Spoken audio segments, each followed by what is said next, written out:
வணக்கம் நண்பர்களே. F1 எக்ஸ்பைரியில் ஒன்லி ஆன் டியூஸ்டே ஆர் தேர்ஸ்டேன்னு சொல்லிட்டு செபி ஒரு பிக் சேஞ்சஸ் ப்ரப்போஸ் பண்ணிட்டு இருக்காங்க. மெயினாக பார்த்தோம்னா ஒரு சிக்னிஃபிகண்ட் சேஞ்சுன்னே சொல்லலாம். இந்தியாவுடைய டெரிவேட்டிவ் மார்க்கெட்டில் security exchange board of India restrict the expiry of equity derivatives கான்ட்ராக்ட்ஸை either Tuesday or Thursday. So இந்த 3 நாள் என்ன அப்படின்னு கேட்டிங்கனாக்க ஒரு ஸ்டெபிலிட்டி மார்க்கெட்டுக்கு வரக்கூடும். அதுமாரி ரீட்டைல் இன்வெஸ்டர்ஸுடைய லாஸை ப்ரொடெக்ட் பண்ண முடியும் and reduce the excess volatility இருக்கு இல்லையா, அந்த எக்ஸ்பைரி டே அதையும் குறைக்க முடியும். ஸோ மெயினாக இப்போ பார்த்தீங்கன்னா என்ன நடக்குது அப்படின்னு பார்த்தீங்கன்னாக்க செபி 27 மார்ச் 2025 ஒரு கன்சல்டேஷன் பேப்பரை ப்ரப்போஸ் பண்ணாங்க, fixed expiry days for derivatives கான்ட்ராக்ட்னு.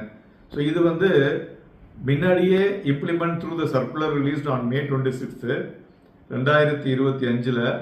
அதை த நியூ ரூல் பார்த்தீங்கன்னாக்க each stock exchange must now select either Tuesday or Thursday expiry அப்படின்னு சொல்லியிருக்காங்க.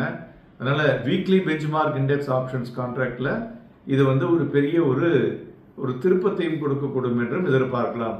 Additionally all other equity derivatives contracts இருக்குது பார்த்தீங்களா, index future, non benchmark index future and options, single stock future options, இது எல்லாமே ஒரு minimum duration 1 மாதம் தூக்கின்னு போயிட்டாங்க.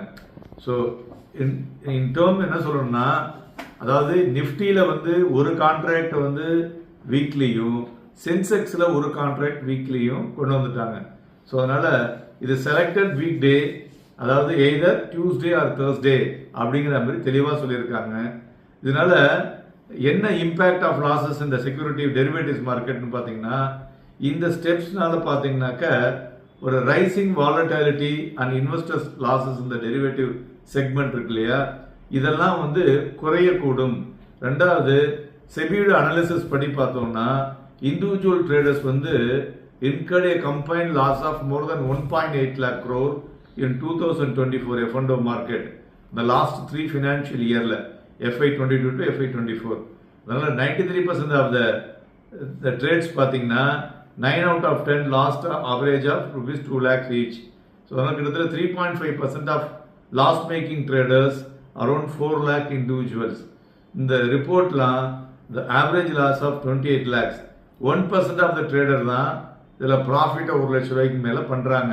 So in FY24 alone 92.5 lakh individuals and proprietorship firm பார்த்தீங்கன்னா என்எஸ்சியில் 51,000 கோடி ரூபாய் விட்டுருக்காங்க. ஸோ அதனால் இந்த changes it is good for the market. நன்றி.